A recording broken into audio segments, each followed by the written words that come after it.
everyone, it is Miss O'Neill here, and today is a good day to have a good day. We are speeding Fundations back up a little bit. We're on Unit 12, Week 1, and now we're on Days 2 and 3. We are going to do a little bit of review of the new concept that we learned yesterday, the new vowel teams. We have a word of the day. We're doing a little bit more with our surprise storytime reading, and then I'm telling you about the assignment that I have for you to do on your own. So really quickly, let's go ahead and do 2 sounds for a warm-up drill. Remember, I posted that brand new warm-up on our website and on the YouTube channel. So let's go ahead and get started. Oh, why, boy, oi. Awesome. Oh, I, coin, oi. Cool, and that's our warm-up. So we learned yesterday that O-I and O-Y both make the same sound. They both make that oi sound. K, oi, n, and b, oi, e. No, haha, b, oi, boy. There it is. I don't know what I was doing there. All right. We are going to do a little bit of dictation. We're going to do a little bit of that spell, that word game, but we're going to do it a little bit differently. Remember how yesterday we talked about how O-I is almost always in the middle of a syllable or a word. Sometimes it could be at the beginning, like if we have the word oil. But we're just not going to be talking about that right now. So if it's in the middle, you hear that oi sound in the middle of a word, it's going to be O-I. O-Y almost always is at the end of a syllable, okay? Boy or toy. That's all O-Y. So let's go ahead. I'm going to give you some words. We'll tap them out together. Then we will spell them, mark them up, and try to figure out, are they an O-I word or an O-Y word? Okay? I'm going to go ahead and get rid of our little hints up here because I don't think we're going to need them. I think we really got this. Awesome. So I want to try the word join. Like, I really hope that you'll be able to join our Zoom meeting on Monday. Join. Let's tap it out together. Elbows up. J, j. Oi. N, j. Oi. N. Join. Let's figure out if it's going to be an O-I or an O-Y word. J, j. What's that letter? J. Wonderful, that is J. J, j. Oi, oi. N. What's that last sound? N. Nice, that's going to be an N. So we know that whatever is in the middle here is either going to be O-I or O-Y. Which one is it? Wonderful, awesome. It's going to be an O-I. We just talked about how it's almost always going to be O-I. Always going to be an O-I if it's in the middle or the beginning of a word or a syllable. O-Y is for the end. Let's go ahead and mark this up really quick. So first thing we have to do is scoop our syllable. Mark it up. Mark that syllable. It's a D. It's a double vowel. Let me just go ahead and circle that team. Awesome. Moving right along. Let's go ahead and try a trickier word here. Elbows up. We are going to try the word joyful. Joyful. Okay? Are you ready? J, j. Oi, oi. J, oi, j, oi. Full. Joyful. So what is that first sound? J, j. Nice. J. Just like the last one. J, oi, oi. It's either going to be O-I or O-Y. And then we have the suffix full. How do we spell the suffix full? Nice, F-U-L. So now our oi sound is going to be an O-I or an O-Y. Some of you might be saying O-I because it's in the middle.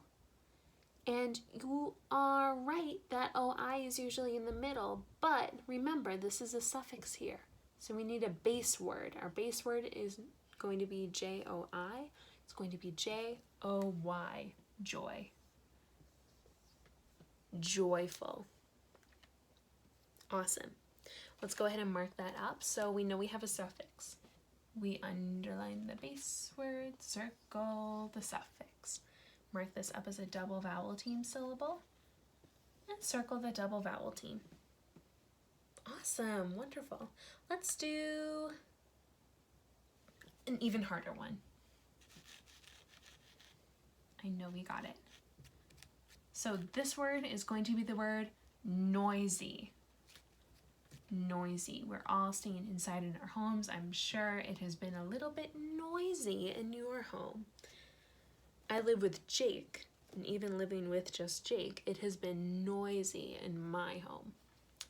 All right, let's go ahead and tap that out. Oi, oi, z, z. Noise, noisy. What's that letter? N, wonderful. Oi, oi. It's either going to be O-I or O-Y. We have a z, z sound. What two letters make the Z sound? Well, I just gave you one Z, but what's the other letter? S. Awesome. So here it is going to be an S.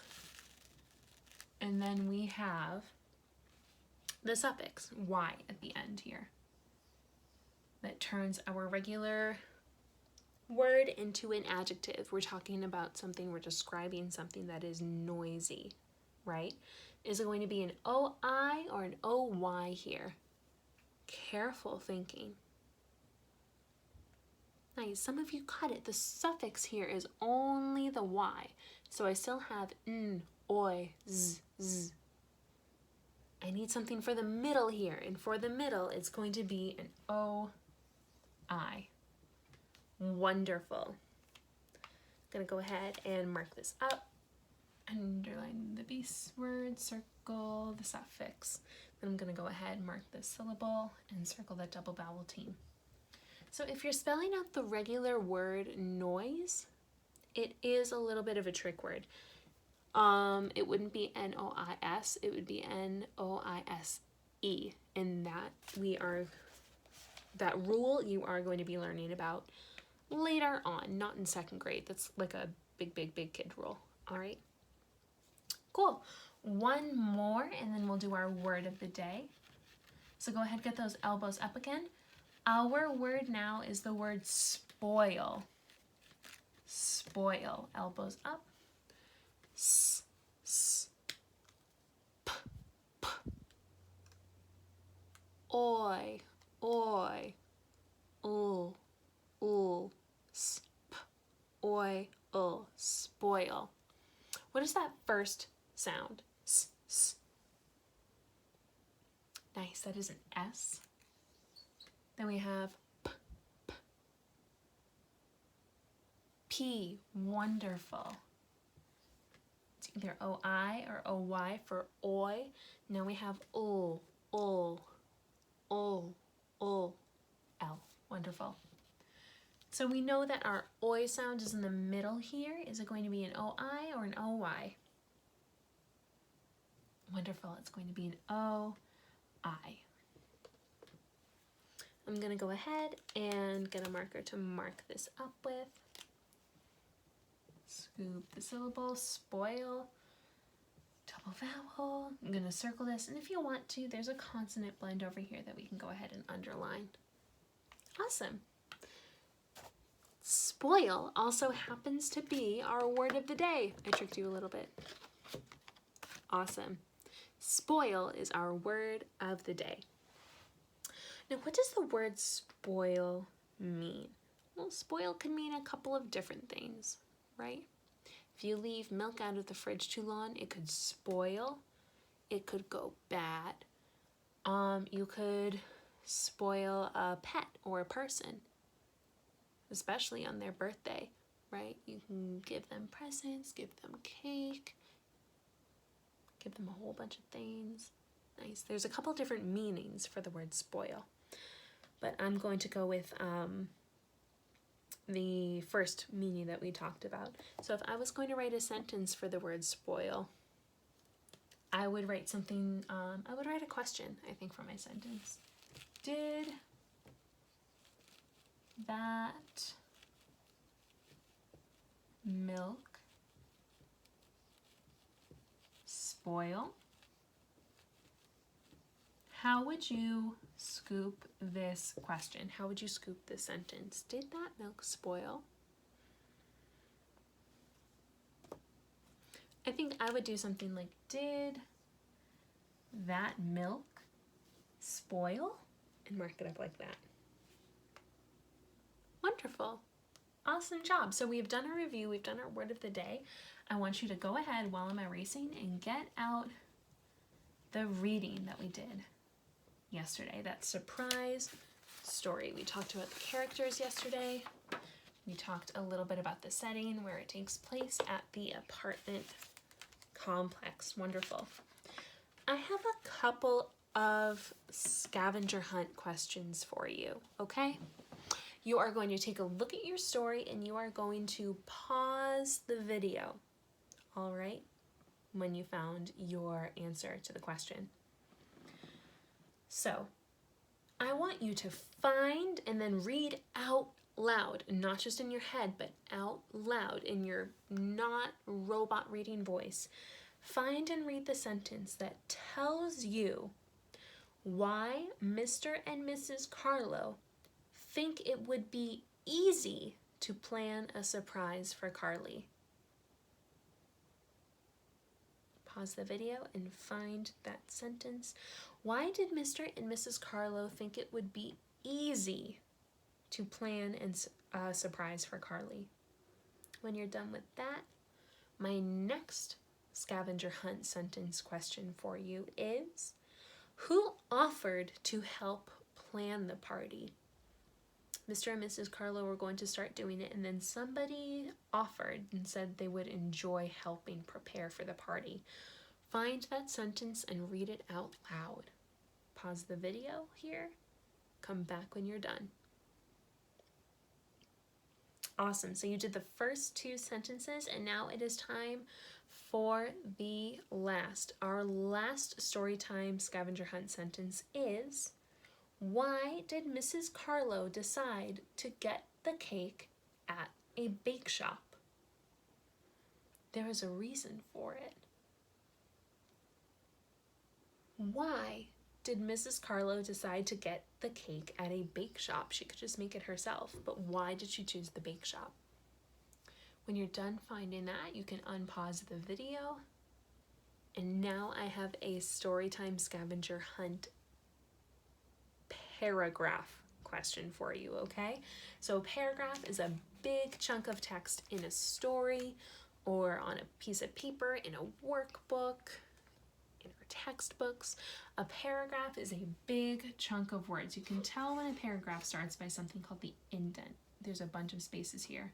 So there are 4 paragraphs in our story. Oops. So I want you to answer the question for me. 1, 2, 3, or 4. Which paragraph tells us about the problem they had in planning? Because they get to a problem when they're planning. Which paragraph has the big problem? 1, 2, 3, or 4? Okay? You did an awesome job today. Your assignment is up on the Google site. It is a roll and write trick words, all right? Love you a lot, miss you a bunch. I'll see you later. Bye!